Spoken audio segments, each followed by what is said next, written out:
Здравствуйте, мои дорогие подписчики! Добро пожаловать на наш канал! Не забудьте подписаться на наш канал, чтобы быть в курсе новых видео.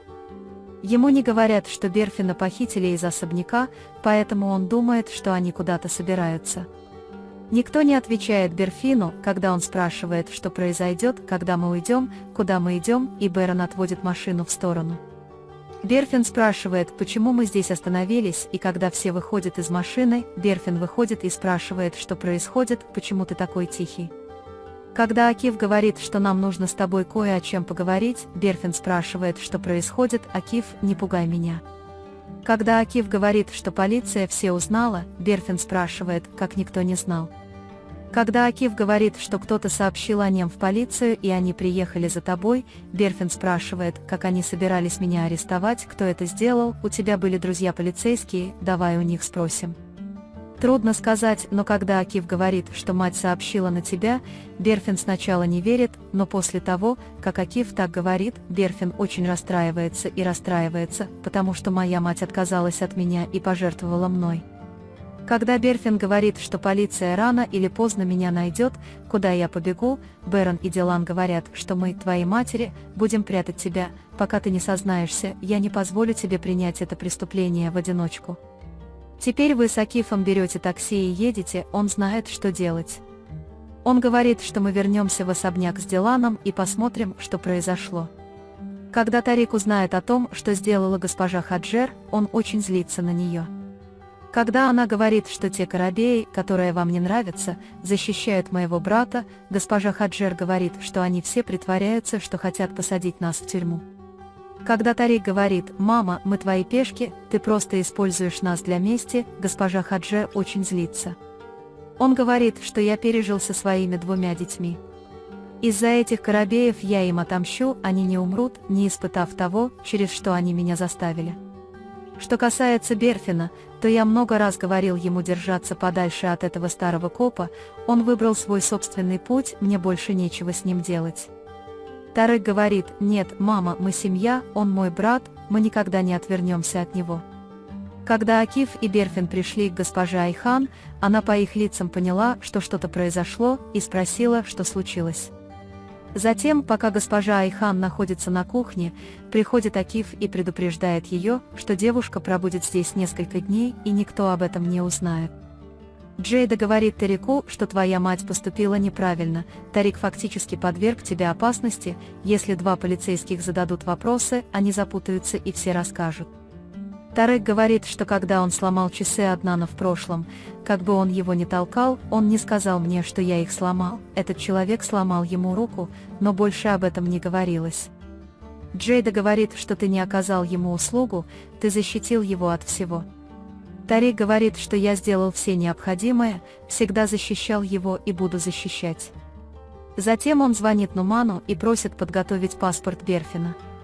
Когда Джейда говорит, будь осторожен, окей, Тарик говорит, что до сих пор он всегда жертвовал, теперь моя очередь, я сделаю все необходимое, не переживай больше, чем ты, позаботься о нашем ребенке, хорошо. Госпожа Хаджер пытается оказать давление на Тугбу и выяснить, где находится Берфин. Хотя Тугба ничего не говорит, госпожа Хаджер угрожает привлечь вас к ответственности, если я узнаю и уйду с кухни. Когда Баран и Дилан приходят в особняк, они спрашивают Гэжу Хаджер, как она могла так поступить со своим собственным ребенком. Госпожа Хаджер, если бы вы испытали хотя бы 10-ю часть того, что испытал я, вы бы оставили их, сказав, что нет необходимости жить в особняке и выносить суждения, короче говоря, это наша проблема, мне нечего никому отчитываться. Берон говорит Дилану, не волнуйся, я решу эту проблему, я иду на исследование. Дилан поднимается наверх и говорит, я знаю, позволь мне присмотреть за Мираном. Когда Баран приходит в кабинет, он замечает, что его фотографии упали со стола, он их чинит, и как только он собирается сесть, ему звонит господин Кудрет и сообщает, что мы собираемся поймать Туфана. Баран говорит, хорошо, отправь местоположение, я сразу приеду. Когда Исмет входит и жалуется, что сжег тебя, потому что Туфан предал его, он видит баранов у своей двери и спрашивает, что они здесь делают. Тогда он тут же звонит Туфану и говорит ему не приходить, но уже поздно. Баран сталкивается лицом к лицу с Туфаном, и они преследуют Туфана, который убегает, не оглядываясь. После долгой погони баран очень скоро возвращается, спрятавшись под деревом и делая вид, что не видит Туфана. Как только наступает потоп, он поворачивает назад и снова гонится за ним. Пока Туфан убегает от барана, он падает перед Кудретбеем. Баран говорит: «Подожди, мы поговорим», но когда Туфан оглядывается и снова начинает бежать, баран говорит, что мы просто поговорим. Когда Туфан заходит в тупик, баран кричит, что спасения нет, Туфан – конец дороги, и идет поговорить с ним. Когда Туфан говорит, что если я заговорю, они не оставят меня в живых, баран спрашивает: «Думаешь ли ты, что я оставлю тебя в живых, если ты не заговоришь», в то время как Исмет стреляет в Туфана.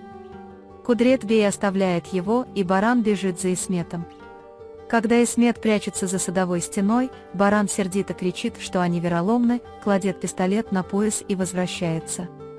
Пока Миран спит, Дилан наблюдает за ним, к ним приходит баран и говорит: «Я не смог сегодня поймать тех, кто имел в виду тебя». Дилан говорит, что ты сделал все, что мог, я знаю, что ты справишься лучше. Берон обещает, что сделает это.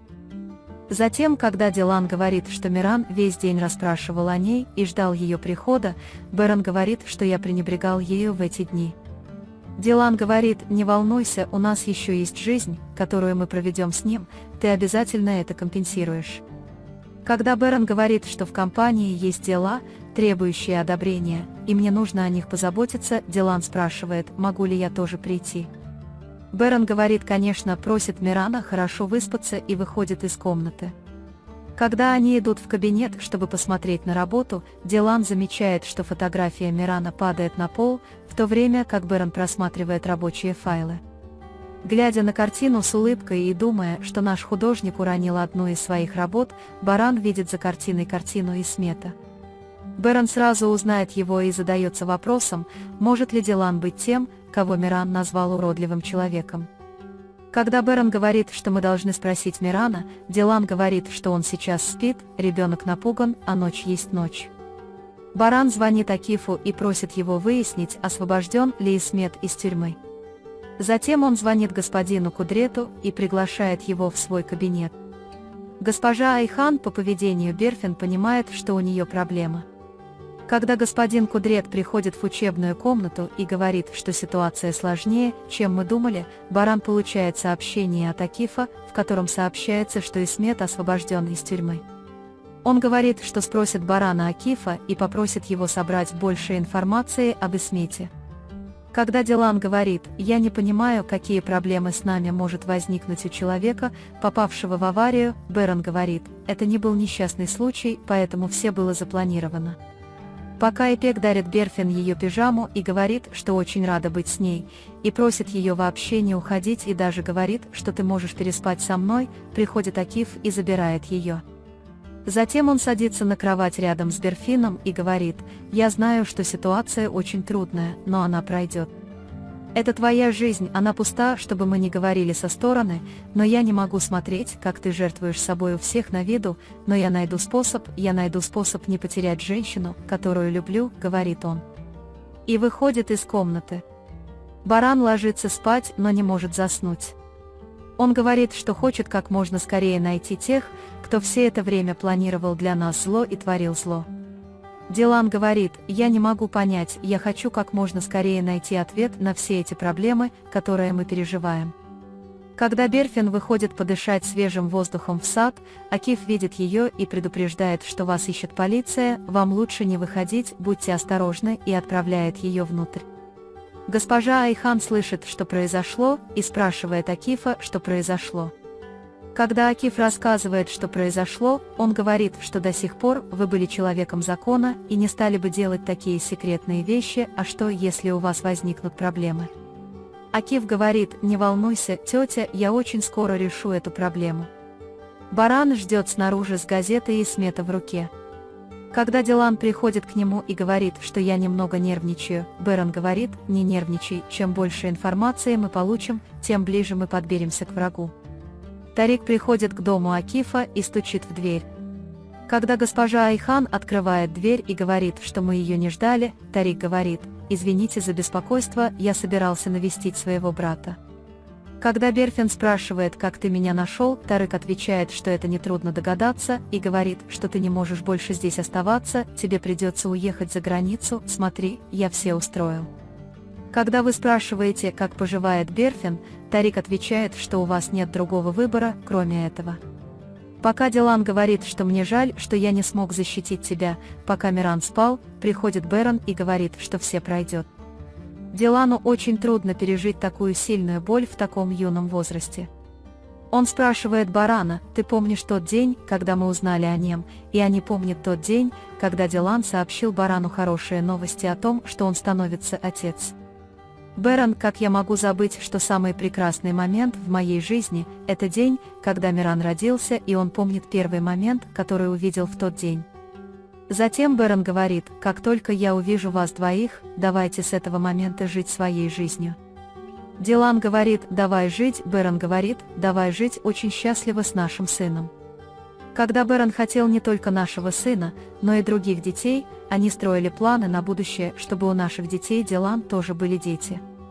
Пока Тугба говорил о том, как госпожа Хаджер могла сделать это с Берфин, какая совесть, какая мать у этой женщины, и она без всякой пощады сообщила о своей дочери, госпожа Хаджер приходит и говорит, «Вы тот, кто сделает это, научи меня быть матерью. Я заботилась о тебе и воспитывала тебя, пока твоя мать была в тюрьме». Хасиби злится и просит вас наказать ее дочь. Госпожа Хасиби хочет, чтобы Тугба извинился перед Гэжой Хаджер только для того, чтобы ее мать не расстраивалась. Когда госпожа Хаджер Тугба уходит, она говорит Хасибе, что если вы не накажете ее дочь, я отрежу ей язык. Госпожа Азади с криком приходит на кухню, отсылает Гэжу Хасиби и спрашивает, «Посмотри на меня, Хаджер, какая ты мать, почему ты сообщила своей дочери?» Госпожа Хаджер говорит, что я сказал ей молчать, но она не молчала, теперь она будет наказана. Когда вы говорите, госпожа Азади, Азади старая, не думайте, что я ничего не сделаю, я задушу вас прямо здесь, и никто вас не услышит, говорит госпожа Хаджер, Хаджер вас не боится. Больше.